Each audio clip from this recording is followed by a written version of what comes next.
ज़्यादातर लोग चाहते हैं उसे पाने में असफल क्यों रहते हैं। इसका सबसे बड़ा कारण यह है कि ये पक्के तौर पर नहीं जानते कि वे क्या चाहते हैं, और जो चाहते हैं लगभग हर दिन अपनी इच्छाएं बदलते रहते हैं। एक बार जो इच्छा थी उसे फिर बदल लिया। आज सकारात्मक विचार सोचे, कल नकारात्मक विचार सोचे। इस तरह से रोज़ हम बदलते रहते हैं। इससे हमारे विचारों की श्रृंखला टूटती रहती है और हमारे सकारात्मक विचार जो परमात्मा से या प्रकृति से वापस आने होते हैं, जिससे कि हमारे कार्य सिद्ध हो या हमारे काम बने, वो पूरे नहीं हो पाते। हमारे मन में शंका बनी रहती है। इसलिए सबसे पहले ये जान लेना चाहिए कि हम चाहते क्या हैं, और फिर उस पर चाह बरकरार रखें कि हम ये जो चाहते हैं वो हमें मिल रहा है और वो अवश्य मिलेगा, या हम पा चुके हैं। पा चुके का भाव ऐसा भाव है जो हमें हमेशा हमारी मनचाही चीज़ को हमारी ओर प्रकट कर देता है। हमारी मानसिक भावनाएं सशक्त होनी चाहिए, और उसका सबसे बड़ा उपाय है विश्वास। बिना विश्वास के आपके पास कोई भी चीज़ प्रकट नहीं हो सकती। आपको विश्वास तो करना ही होगा कि आप एक अच्छे स्टूडेंट हैं और आप अच्छी पढ़ाई कर पाएंगे।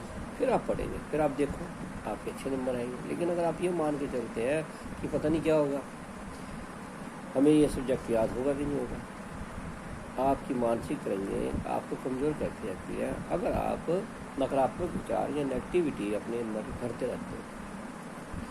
लोग दो तरह के होते हैं। एक वो जो कहते हैं कि मैं इसे देख लूँगा तभी इस पर विश्वास करूँगा। दूसरे वो जो कहते हैं कि मैं जानता हूँ कि मुझे पहले विश्वास करना होगा तभी मैं इसे देख पाऊँगा। ये तो निश्चित है कि आपको पहले तो भरोसा करना ही पड़ेगा। बिना भरोसा किए हुए आप किसी भी चीज़ की खोज नहीं कर सकते, उसे पा भी नहीं सकते, और यदि आप ऐसा करने की कोशिश करते हैं तो भी आप कामयाब नहीं होंगे। ये बड़ी महत्वपूर्ण बात है, लेकिन अक्सर लोग इस बात को नज़रअंदाज कर देते हैं। ये बहुत जरूरी है, बहुत ज़्यादा। इसलिए सबसे पहले भरोसा रखना सीखें, और भरोसे को कायम रखने के लिए धीरे धीरे अपने विश्वास को बढ़ाएं। अपनी मनचाही चीज़ को पाने का प्रयत्न करें। थोड़े से शुरू करें, छोटी चीज़ से शुरू करें। धीरे धीरे आपका अभ्यास बढ़ता जाएगा। आपकी सकारात्मक सोच आपको ताकतवर बनाती जाएगी, जिससे आपको सफलता पाने में ज़्यादा देर नहीं लगेगी और आपका अभ्यास सिद्ध होता जाएगा। इस बात को हमेशा ध्यान रखें कि आपकी जो गतिविधियाँ हैं वो हमेशा मस्तिष्क से ही पैदा होती हैं, और मस्तिष्क में ही पैदा होती हैं, और जड़ें अविश्वास और आस्था के अभाव में स्थित होती हैं। तो आपके कार्य सिद्ध नहीं होगा। आपकी मनचाही चीज़ आपके पास नहीं आएगी। आपका मानसिक संतुलन आपके काबू में नहीं रहेगा। आपका ध्यान केंद्रित नहीं होगा, और बाहरी जगत में, भौतिक जगत में जो आप चाहते हैं कि घटित हो जाए, प्रकट हो जाए, उसे प्रकट होने में ज़्यादा समय लगेगा, या फिर वो प्रकट ही ना हो और आपको होगा कि ये तो हो ही नहीं रहा। ठीक है, तो सबसे ज़्यादा ज़रूरी है कि आप अपने आप को सिर्फ कर्म की तरफ लेकर चलें। आप जो कर्म करना है उसके लिए जो जरूरी है वो काम करें, और विश्वास रखें कि होगा, प्रकृति देगी। जैसे ही मानसिक भावना उसमें स्थिर होती चली जाएगी और आपके कर्म शुद्ध होते जाएंगे, कैसे कैसे आपकी जो प्राप्त करने की शक्ति है वो बढ़ती चली जाएगी। और जब आप अभ्यास करोगे मानसिक शांति पर, चित्त की एकाग्रता पर, तो आप पाओगे कि जिस चीज़ को पाने की आपने इच्छा की थी, जिस चीज़ को पाने को आपने प्रार्थना की थी परमात्मा को, प्रकृति को, वो आपकी ओर बढ़ती चली आ रही है। आपको उसका अनुभव होगा, रोकवश होगा, क्योंकि ऐसा हो रहा है और ऐसा होता है।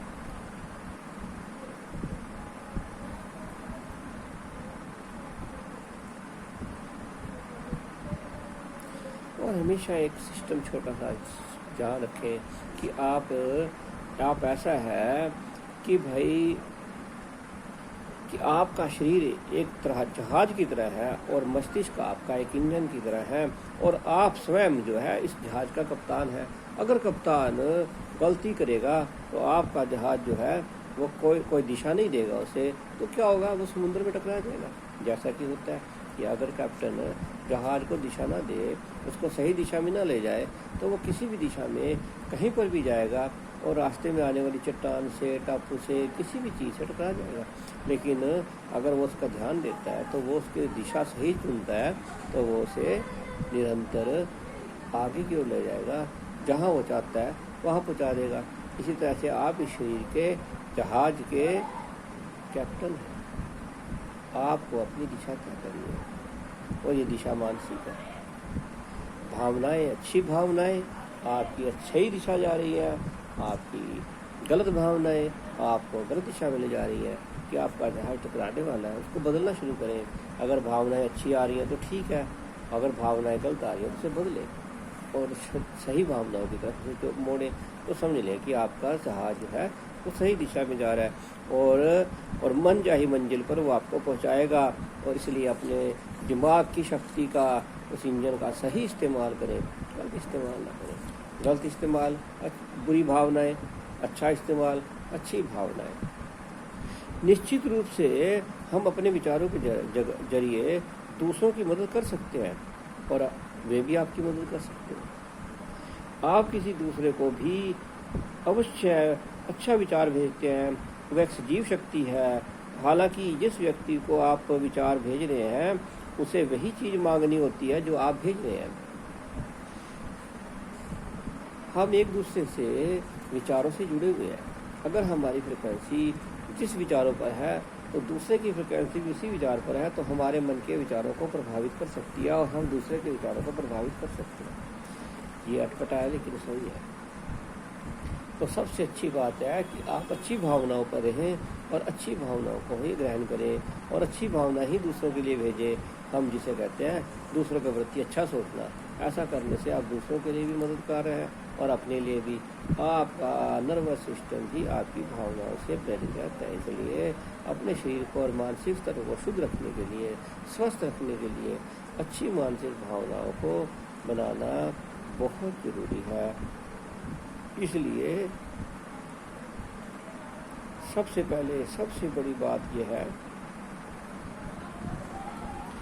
जो आप किसी व्यक्ति को अच्छी भावनाएं भेज रहे हैं, अगर वो व्यक्ति नहीं चाहता तो वो आपके विचारों की जो फ्रिक्वेंसी है उसके साथ अपना तालमेल नहीं बिठाएगा और आपके विचार उस तक नहीं पहुंच पाएंगे। लेकिन अगर उसने ऐसा किया और आपके भी विचार उसी फ्रिक्वेंसी पर है, यानी आपकी शुभ भावनाएं उसके पास भी शुभ भावनाएं, जो विचार आप सोच रहे हैं वो भी विचार वही सोच रहा है, तो नतीजा क्या होगा कि आपके विचारों की शक्ति का उसके साथ तालमेल बैठेगा और वो भी आपके विचारों को ग्रहण करने लगेगा। उससे उसके विचारों की, जो शुभ विचारों की या आशावादी विचारों की शक्ति बढ़ जाएगी। लेकिन अगर वो ऐसा नहीं चाहता तो नहीं होगा, तो आपके विचार उस तक नहीं पहुंच पाएंगे।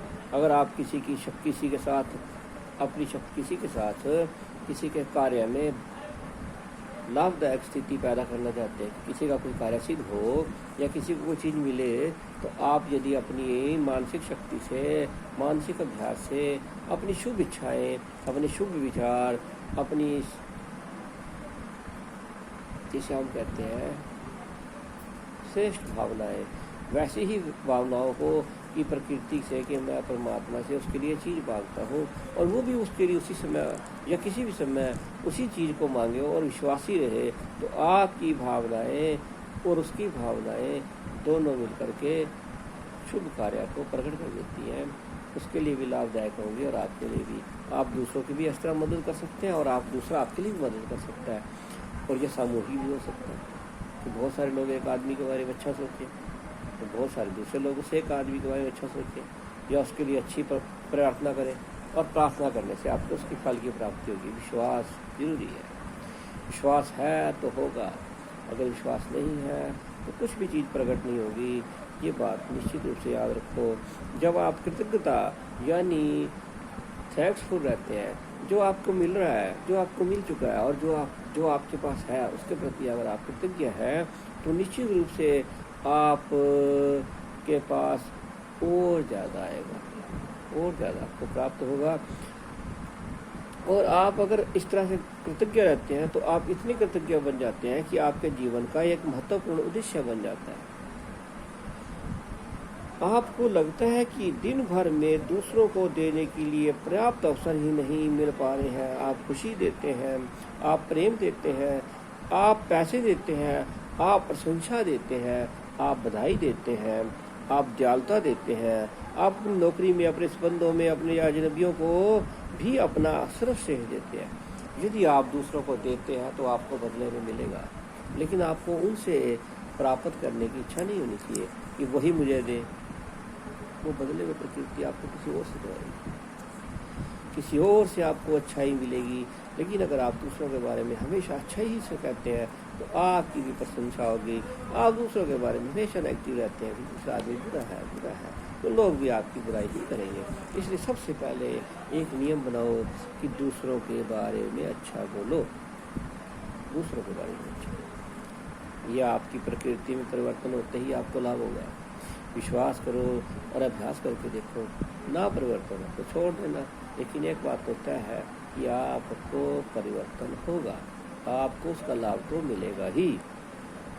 अगर आप दूसरों के प्रति कृतज्ञ हैं तो आप दानी बन जाएंगे, और यदि आप सचमुच कृतज्ञ हैं और फिर तो आप संसार में वो जो मन चाही चीज़ें अब आपको प्राप्त हो जाएंगी। इसलिए देना सीखो, दोगे तो मिलेगा, लेना सीखोगे तो आपको कुछ नहीं मिलेगा। हम हमेशा यही कहते हैं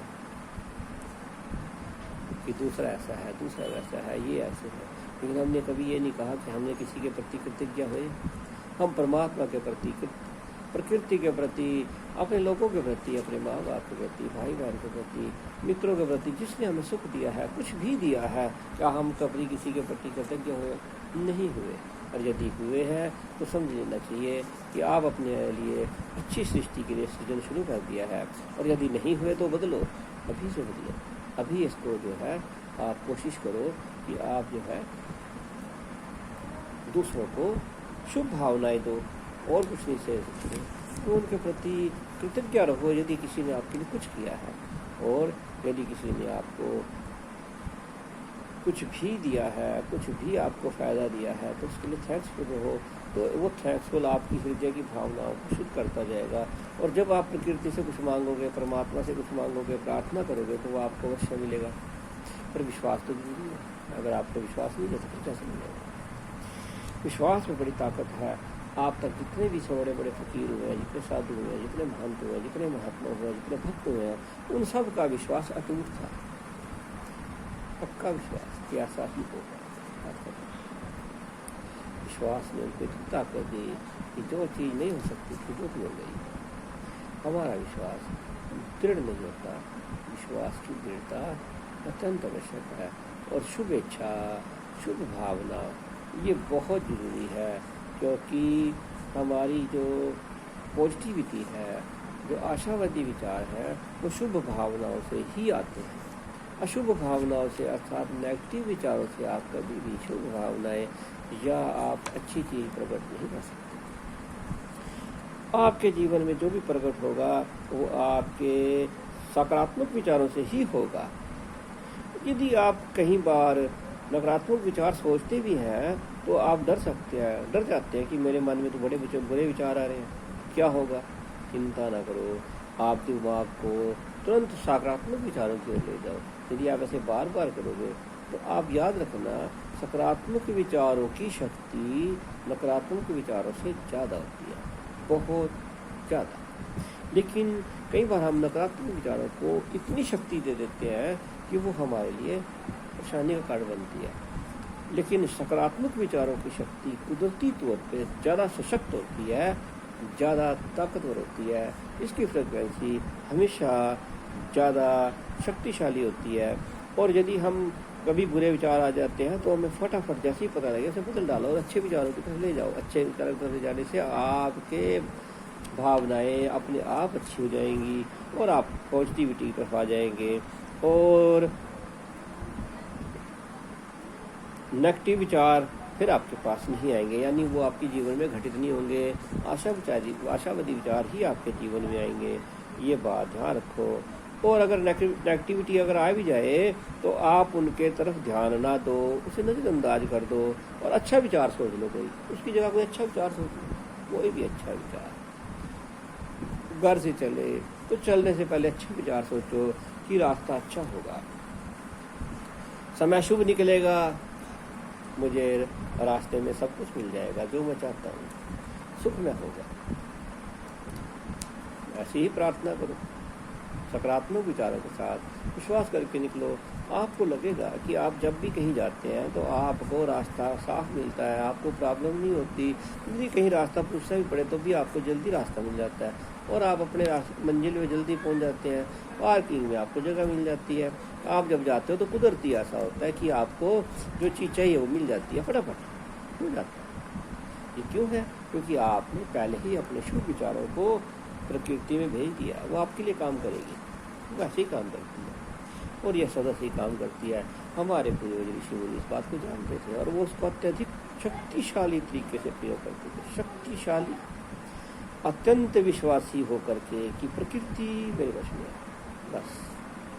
तो धीरे धीरे उनके सकारात्मक विचार, उनकी आत्मिक शक्ति इतनी ज़्यादा बढ़ जाती थी, इतनी ज़बरदस्त हो जाती है कि उनकी सोची या उनकी कही हुई बात प्रकृति में सिद्ध होगी अवश्य ही, क्योंकि उनका विश्वास अत्यंत दृढ़ हो गया। उन्होंने सकारात्मक विचारों की आवृत्ति इतनी ज़्यादा बढ़ा ली है कि प्रकृति में परिवर्तन होना संभव है, जो कि स्वाभाविक है, क्योंकि ऐसा होता है। इसलिए अगर नकारात्मक विचार आ भी जाते हैं तो उन्हें दूर कर दो और उनकी परवाह मत करो, उनकी जगह अच्छे विचार सोचो। और आप जो भी चीज़ आकर्षित करना चाहते हो, यदि आप धन को आकर्षित करना चाहते हो तो उन चीज़ों को अपने पास होने की कल्पना करने से ज़्यादा शक्ति मिलती है कि वो आपके पास है। एक बात याद रखो कि अगर आप ये सोचते हो कि आपके पास धन का अभाव है तो आपके पास अभाव बना ही रहेगा। यदि आप सोचते हो कि मेरे पास धन है तो आपके पास धन और आएगा। आप मेहनत करोगे, आपकी मानसिक शक्तियाँ आपको प्रेरित करेंगी और आपको लाभ होगा ही होगा। लेकिन आप अभाव के बारे में सोचते हो, मेरे पास ये नहीं है, मेरे पास ये नहीं है, मेरे पास वो नहीं है, तो आपके पास और अभाव प्रकट हो जाता है। इसलिए याद रखो कि यदि जो चीज़ आप पाना चाहते हो, धन पाना चाहते हो, तो आप सबसे पहले पास जो धन है उसके बारे में सोचो कि आपके पास धन है, कुछ तो होगा। जिनकी खातिर आप पैसा चाहते हैं, अगर आपके जीवन में धन का अभाव है तो समझ लीजिए कि आपकी धन संबंधी भावनाएं और विश्वास संभवतः बहुत अच्छे नहीं हैं। आपके विचार अपने धन के प्रति अच्छे नहीं हैं। यदि अच्छे हैं तो आप सोचो कि आपके पास बिस्तरा है, बेड है, आपके पास गाड़ी है, और यदि नहीं है साइकिल तो साइकिल के लिए थैंक्स हो रही है। फिर आपके पास खाने के लिए थैंक्स हो रही है। आपके जेब में जितने पैसे हैं उनके लिए थैंक्स हो रही है। आप कृतज्ञ रहिए जो आपके पास है और विश्वास कीजिए कि आपके पास इससे ज़्यादा होगा। तो विश्वास कीजिए कि आपके पास ज़्यादा होगा, लेकिन ऐसा होता नहीं है, क्योंकि हमारे हृदय में, हमारे चित्त में, हमारी भावनाओं में धन का अभाव बना ही रहता है और हम उस अभाव को और ज़्यादा देखते हैं। तो फिर क्या होता है कि आप जितना मर्जी, आपके पास कुछ ना कुछ गड़बड़ होती रहेगी जिससे आप धन नहीं कमा सकेंगे। कुछ तो होगा। लेकिन यदि आपके पास धन का अभाव नहीं है मन में, आप बन के तो राजा बन ही सकते हो ना। भौतिक जगत में आपके पास धन नहीं है तो मानसिक जगत में तो धन को प्रकट होने दीजिए। वहाँ तो दुख का जीवन जी रहे हैं, मन को दुखी ना बनाइए। उससे क्या होगा, आपके पास जो है उसके प्रति थैंक्सफुल रहेंगे और आपके जीवन में परिस्थितियाँ बदलने शुरू हो जाएंगी और आपका मानसिक विचारों की जो शक्ति है वो, और जो आपने मांगा है प्रकृति से, परमात्मा से, वो आपको मिलने लगेगा और आपके पास धन का अभाव कम हो जाएगा और धन संबंधी भावनाएं और विश्वास आपको धन की बढ़ोतरी करने लगेगा। और ये होगा, हाँ ऐसा होता है, आपके पास भी होगा अगर आप इसका अभ्यास करते हैं। तो सबसे बहुत इससे बहुत बेहतर तो ये सब तब महसूस होगा जब आप उस पैसे से खरीदी जा सकने वाली चीज़ों के बारे में सोचेंगे, जो आपके पास पैसा है और या नहीं है। अगर आप ये सोचते हैं कि आप उससे ये खरीद लेंगे, आपके पास ये हो जाएगा, आपके पास, तो आपकी भावनाएं बड़ी अच्छी हो जाएंगी, तो आपको लाभ होगा ही होगा। तो लाभ होगा। आपको अपनी भावनाओं को समझना सीखना चाहिए और फिर आपको इन विचारों को चुनना सीखना चाहिए जो आपको बेहतर महसूस कराते हैं। जो विचार बेहतर महसूस होते हैं वही आपकी शक्ति और जीवन में वही आपके साथ होगा। ये बात निश्चित रूप से याद रखें।